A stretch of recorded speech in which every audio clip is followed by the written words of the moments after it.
সড়ক মহাসড়কে নিরাপত্তা নিশ্চিতের লক্ষ্যে এবং যানজট কমাতে ট্রাফিক পুলিশ ও সিটি কর্পোরেশন কর্মীরা একসাথে কাজ করবে বলে জানিয়েছেন স্থানীয় সরকার উপদেষ্টা আসিফ মাহমুদ। আর মহাসড়কে নির্বিঘ্নে যান চলাচলের লক্ষ্যে সড়ক মহাসড়কের খানাখন্দ মেরামত করা হচ্ছে বলে জানান সড়ক পরিবহন উপদেষ্টা মোহাম্মদ ফাউজুল কবির খান। বিকেলে সায়েদাবাদ বাস টার্মিনালে সিসিটিভি নিয়ন্ত্রণ কর্মকাণ্ডের উদ্বোধন শেষে এসব কথা বলেন দুই উপদেষ্টা। এ সময় আসিফ মাহমুদ বলেন, বর্তমানে টার্মিনাল ও সিগন্যালগুলোতে প্রয়োজনের তুলনায় সিসিটিভি ক্যামেরার স্বল্পতা রয়েছে।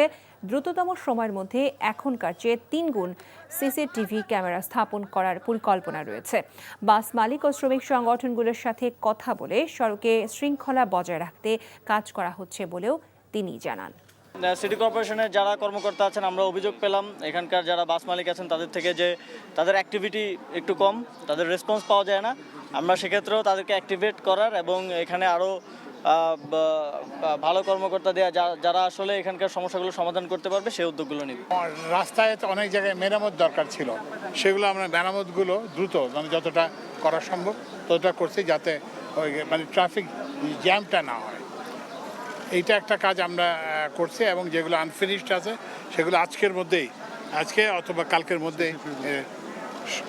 শেষ হয়ে যাবে। এই ঈদে জামা জুতো অ্যাক্সেসরিজের ডিসকাউন্ট